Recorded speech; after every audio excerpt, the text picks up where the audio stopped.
Right, ఇదే విషయానికి సంబంధించి మరింత సమాచారాన్ని మా ప్రతినిధి శేఖరాచారి అందించేందుకు సిద్ధంగా ఉన్నారు. శేఖరాచారి, చెప్పండి. ఇక నాగర్ కర్నూలు జిల్లాలో ప్రభుత్వ పాఠశాల విద్యార్థులను ట్రాన్స్పోర్ట్ కూలీలుగా మార్చేశారు ఉపాధ్యాయులు. దీనికి సంబంధించి పూర్తి డీటెయిల్స్ ఏంటి శేఖరాచారి?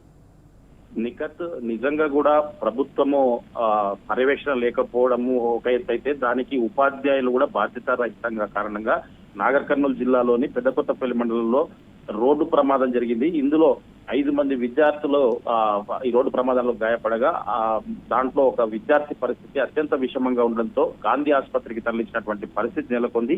అయితే నాగర్ కర్నూలు జిల్లా పెద్దకొత్తపల్లి మండలం సాతాపూర్ జిల్లా పరిషత్ ఉన్నత పాఠశాలకు సంబంధించినటువంటి పాఠ్య పుస్తకాలు పెద్దకొత్తపల్లి మండల కేంద్రంలోని ఎంఈఓ కార్యాలయం అక్కడ ఉన్నాయని చెప్పేసి ఆ పుస్తకాలు పార్ట్ 2 సంబంధించినటువంటి పాఠ్య పుస్తకాలను తీసుకురావడానికి ఒక ట్రాలీ ఆటోలకు సంబంధించి కేవలం ఆ ఉపాధ్యాయులు విద్యార్థులను మాత్రమే 9th క్లాస్ చదివేటువంటి విద్యార్థులను మాత్రమే 5 మందిని పంపించారు.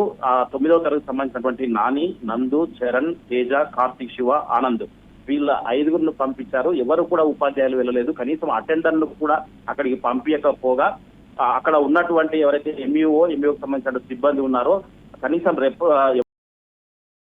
ఉపాధ్యాయులు ఎవరు రానప్పటికీ కేవలం విద్యార్థులకు ఆ పాఠ్య పుస్తకాలు అప్పజెప్పి చేతులు దులుపుకోవడంతో ఆ విద్యార్థులు ఆ ఆటోలో పుస్తకాలు తీసుకెళ్తుండగా ఒక్కసారిగా బాచారం సమీపంలో జొన్నలపొగడ గేట్ సమీపంలోకి వెళ్ళేసరికి ఆటోకు సంబంధించినటువంటి టైరు పేలడంతో ఒక్కసారిగా ఆటో బోల్తా పడడంతో ఆ ఆటోలో ఉన్నటువంటి విద్యార్థులు ఎవరైతే ఉన్నారో 5 మంది తీవ్రంగా గాయపడ్డటువంటి పరిస్థితి.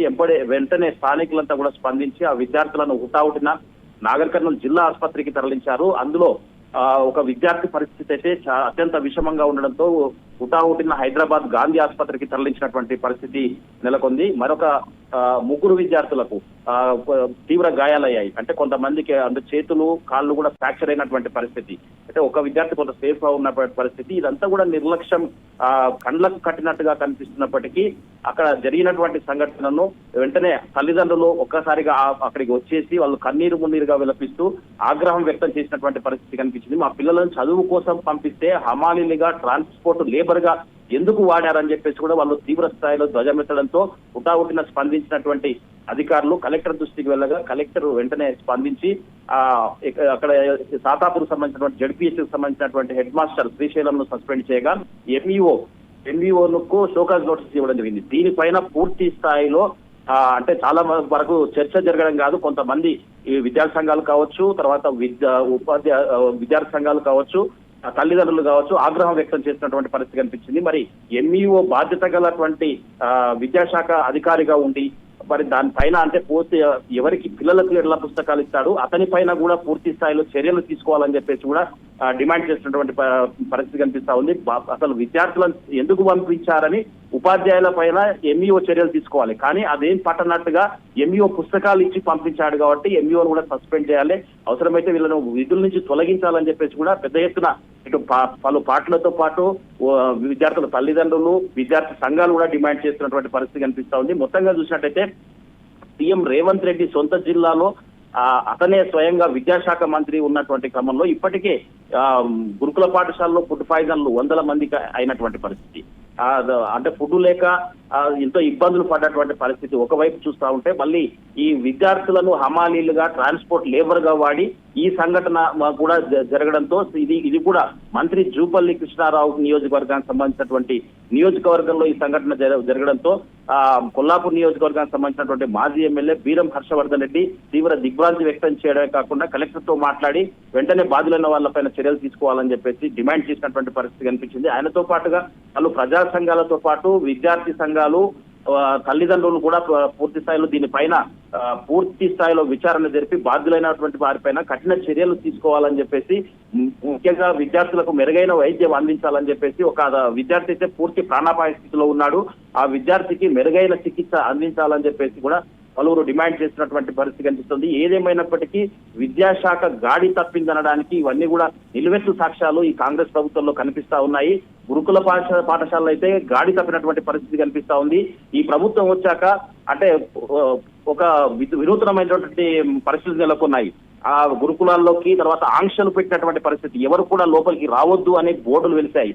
ఇదే ఆసరాగా చేసుకొని కొన్ని ఉపాధి అంటే అక్కడ ఉండేటువంటి గురుకులాల్లో పనిచేసే వాళ్ళు కావచ్చు, అది మెయింటైన్ చేసే వాళ్ళు కావచ్చు, లోపలికి ఎవరు రారు కదా మా ఇష్టం వచ్చినట్టు చేయొచ్చు, లేదంటే మేము ఏదైనా చేయొచ్చు అన్న రీతిగా ఒకవేళ ఎవరైనా అనుమతి లేకుండా వస్తే వాళ్ళ పైన ఫిర్యాదు జరిగినప్పుడు కానీ, లేదంటే పిల్లలకు ఫుడ్ సక్రమంగా అందటం లేదు, ఇబ్బందులు పడుతున్నారన్న సమాచారం వచ్చినప్పుడు మీడియా వెళ్తే మీడియా కూడా ఆంక్షలు పెట్టినటువంటి దుస్థితి ఈ కాంగ్రెస్ ప్రభుత్వంలో వచ్చింది. మొత్తంగా విద్యా వ్యవస్థ అయితే గాడి తప్పింది. ఒకవైపు నాణ్యమైనటువంటి విద్యతో పాటు నాణ్యమైనటువంటి భోజనం అందించాల్సినటువంటి విద్యా వ్యవస్థ అంతా కూడా గాడి తప్పి అనేక ఇబ్బందులు పడుతున్నటువంటి పరిస్థితి జిల్లాలో కనిపిస్తా ఉంది. ఒకవైపు గురుకులాల్లో అయితే మరీ దయనీయమైనటువంటి పరిస్థితి కనిపిస్తా ఉంది. గత 2-3 నెలల క్రితమే నాగర్ కర్నూలు జిల్లా కేంద్రంలో ఉయ్యలవాడ సమీపంలో ఉన్నటువంటి విద్యార్థులకు 100 మంది పైగా విద్యార్థులకు ఫుడ్ పాయిజన్ తో అస్వస్థకు గురైనటువంటి పరిస్థితి. ఆ కల్వకుర్తిలో ఆశ్రమ పాఠశాలలో కూడా ఫుడ్ సక్రమంగా 2 రోజులు లేక పిల్లలంతా కూడా నకనకలాడినటువంటి పరిస్థితి. ఇవి మరొక ముందే ఈ ఇన్సిడెంట్ పెదకొత్తపల్లి మండలం సాతాపూర్ సంబంధించిన విద్యార్థులతో వెట్టి చాకిరితో పాటు ట్రాన్స్పోర్ట్ లేబర్ గా మార్చి వాళ్ళను పుస్తకాలు మోయించడం, పుస్తకాలు తీసుకురావడానికి పంపించడంపై ఈ ఇన్సిడెంట్ జరగడం, ఆటో బోల్తా పడడం, వాళ్లకు తీవ్ర గాయాలు పాలవడం, ప్రాణాపాయ స్థితిలో ఒక విద్యార్థి ఉండడం పైన పలు ప్రజా సంఘాలతో పాటు పలు పార్టీల నాయకులు, తల్లిదండ్రులు కూడా అయితే పూర్తి స్థాయిలో ఆగ్రహం వ్యక్తం చేసినటువంటి పరిస్థితి కనిపిస్తుంది. ఇందుకు బాధ్యులైనటువంటి అయ్యర్ అంటే ఎంఈఓతో పాటు ఎవరైతే బాధ్యత రహితంగా ప్రవర్తించారో వాళ్ళందరిపైన కఠిన చర్యలు తీసుకోవాలి, సస్పెండ్ తో కాదు వాళ్ళను డిస్మిస్ చేయాలని చెప్పేసి కూడా పలువురు డిమాండ్ చేసినటువంటి పరిస్థితి అయితే కనిపించింది. ఇది సీఎం సొంత జిల్లాలో ఇటువంటి సంఘటనలు జరగడంపై పలువురు ఆగ్రహం వ్యక్తం చేస్తున్నటువంటి పరిస్థితి కనిపించింది. నిజంగా కూడా మెనూ ప్రకారం కూడా అయితే పూర్తి స్థాయిలో విద్యార్థులకు ఫుడ్ అందడం లేదని చెప్పేసి చాలా ఇన్స్టిట్యూట్ లో కూడా వస్తున్నటువంటి ఫిర్యాదులకు మీడియా అక్కడికి వెళ్తే కూడా ఆంక్షలు ఉన్నటువంటి పరిస్థితి. ఇప్పటికైనా ప్రభుత్వం స్పందించి వెంటనే ఇలాంటి చర్యలకు, తర్వాత ఇలాంటి ఇబ్బందులకు గురి చేస్తున్నటువంటి విద్యార్థులను ఇబ్బందులకు గురి చేస్తున్నటువంటి వారిని గుర్తించి పూర్తి స్థాయిలో దీనిపైన సమీక్ష ఈ పెద్దకొత్తపల్లి సాతాపూర్ సంబంధించినటువంటి ఇన్సిడెంట్ పైన కూడా పూర్తి స్థాయిలో విచారణ జరిపి వారి పైన చర్యలు తీసుకోవాలని అయితే పలువురు డిమాండ్ చేస్తున్నటువంటి పరిస్థితి కనిపిస్తా ఉంది. Right, thank you Shekharachari.